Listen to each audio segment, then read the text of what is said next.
The wind swept endlessly across the open plains, carrying with it the lonely cries of coyotes and the heavy silence of a land carved by hardship and blood. And in that silence rode Samuel Kane, a rancher whose life had been stripped bare by years of solitude and sorrow. His wife had been taken by sickness in the dead of winter, his only son lost in a raid on the outskirts of town, leaving him with nothing but his cattle, his weather-beaten horse, and a small cabin that echoed with the hollow absence of laughter. He was a man who carried his grief like a second skin, moving through each day as if time itself were a burden too great to shoulder. And though the townsfolk knew him, they rarely approached him, for the sadness in his eyes kept most at bay. On that particular evening, as the sun bled crimson into the horizon, Samuel's path led him through a dense cluster of mesquite and cottonwoods near the river's bend, a place he seldom ventured, yet fate guided him there. He pulled his reins sharply when he spotted a figure swaying unnaturally from the limb of an old oak, his heart pounding with both dread and disbelief.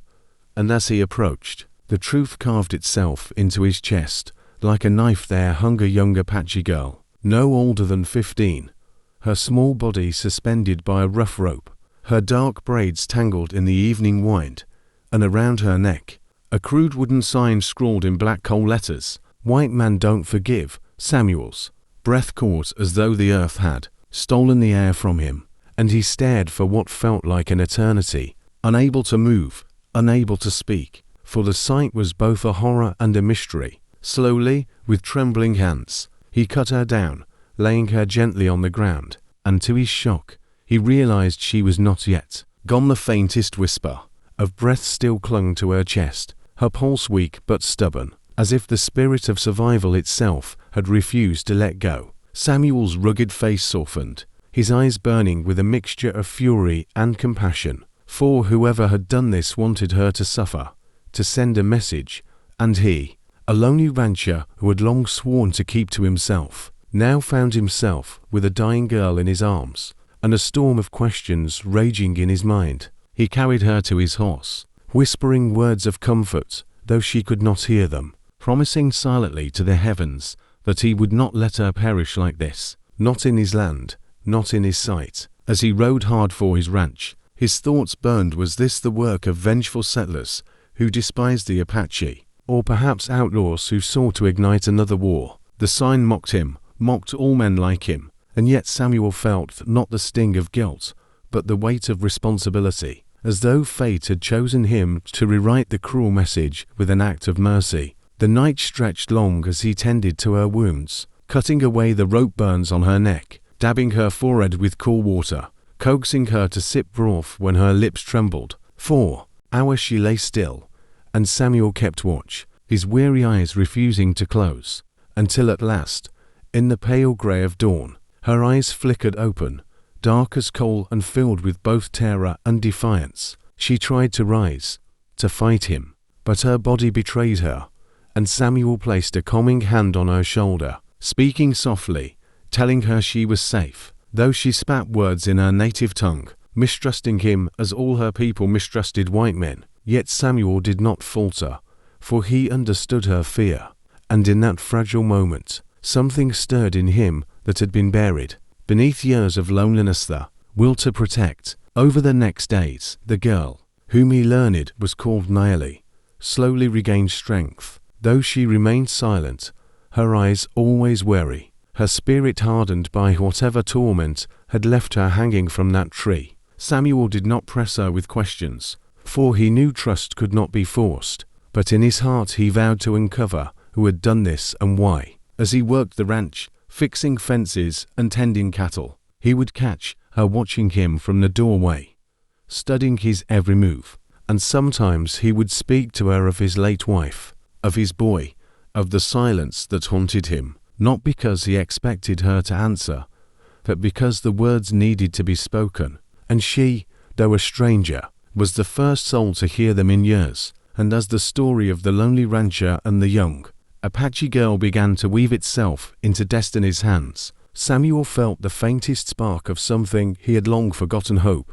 But beyond the walls of his ranch, darkness was brewing, Whispers spread through the town of a rancher harboring an Apache, and men with hatred in their eyes began sharpening their knives. For in the West, mercy was often mistaken for betrayal. Dear listeners, this is only the beginning of Samuel Cain's haunting journey, a tale of redemption, vengeance, and the fragile thread that binds enemies together. So if you want to walk further into this story, if you want to uncover what fate awaits, Samuel and Naeli in a land where forgiveness is a stranger, the days that followed stretched like taut wires across Samuel Cain's heart, every sunrise carrying both the weight of fear and the fragile flicker of purpose.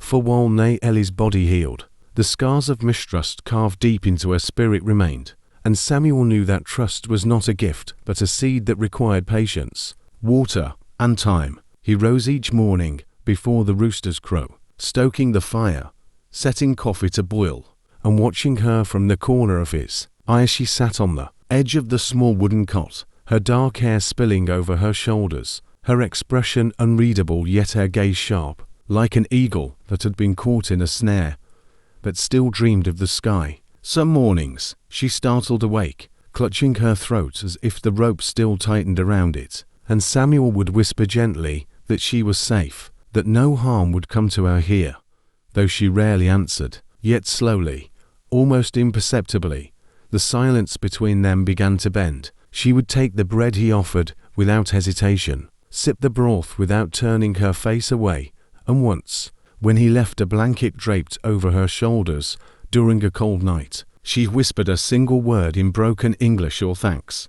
That word, small as it was, thundered in Samuel's heart louder than 1,000 sermons, for it was proof that even the deepest mistrust could crack with the hammer of kindness. But beyond his fences, whispers turned into voices, and voices into threats. In town, at the saloon, men spat Samuel's name, it was poison, accusing him of harboring an enemy, saying the Apache deserved nothing but death for the raids and killings that had scarred the frontier.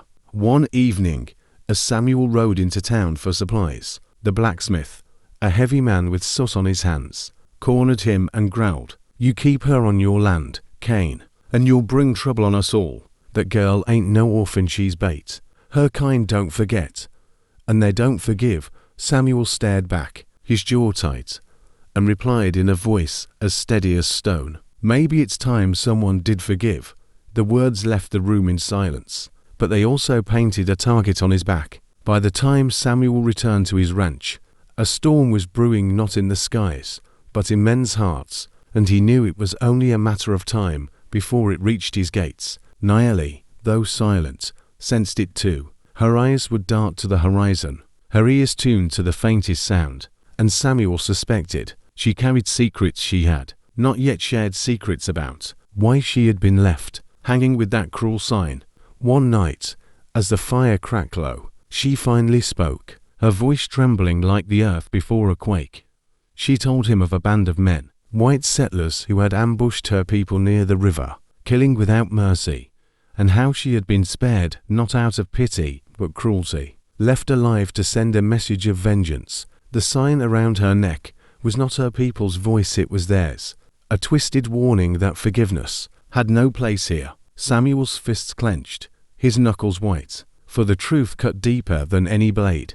Men of his own kind had done this. Rage boiled within him, but so did sorrow, and he vowed to Naeli that he would not let their hatred dictate her fate, not while he still drew breath. The bond between them, fragile yet undeniable, began to weave itself into something unspoken, a father's love reborn, a daughter's trust awakened. Yet the night did not remain merciful. On the 7th day, just as dawn painted the sky, riders came thundering across the plains, torches in hand, rifles slung on shoulders, their faces twisted with the conviction of hatred, and Samuel knew the hour had come. He loaded his rifle, his hands steady despite the storm within him, and told Naeli to stay low, to trust him. The men shouted from beyond the fence, demanding he give her up, calling her a savage, a killer's child, saying justice demanded her death. Samuel stood firm at the gate, his weathered frame outlined by the firelight, and his voice carried like thunder when he answered, "You want her, you'll have to come through me." The men sneered, and the standoff stretched thin as glass. In that moment, Nayeli stepped from the shadows, her voice breaking but clear, declaring in halting English that she had seen the faces of the true killers, the very men who now called for her blood. Gasps rippled among them. 4 lies could not mask guilt forever, and the guilty shifted nervously in their saddles. One man, his hand trembling, shouted to silence her, but Samuel raised his rifle, the barrel steady, his eyes blazing, and for the first time in years, his voice rang with purpose. No more killing, no more hate. This land's seen enough. Tension snapped like a whip. Some turned their horses, ashamed, while others still bristled, but none dared test the steel in Samuel's gaze. Slowly, like shadows retreating before dawn, they dispersed into the prairie, leaving only silence behind. Samuel lowered his rifle, his shoulders heavy, and Nayeli stood beside him, no longer just a guest, but a part of his home, a piece of his broken heart mended by fate's cruel, miraculous hand. And as the sun rose fully, painting the plains gold, Samuel Cain felt something he thought had been buried forever: hope, not just for himself, but for a world where mercy might yet outlive vengeance. Dear friends listening, this story reminds us that even in the harshest times, humanity can rise above hatred, and forgiveness can heal wounds deeper than bullets. If Samuel Cain's courage moved your heart, if Nayeli's survival gave you hope, then stay with us, subscribe to this channel, and share this tale so that more souls may remember that even in the wildest west, light can be found in the darkest corners.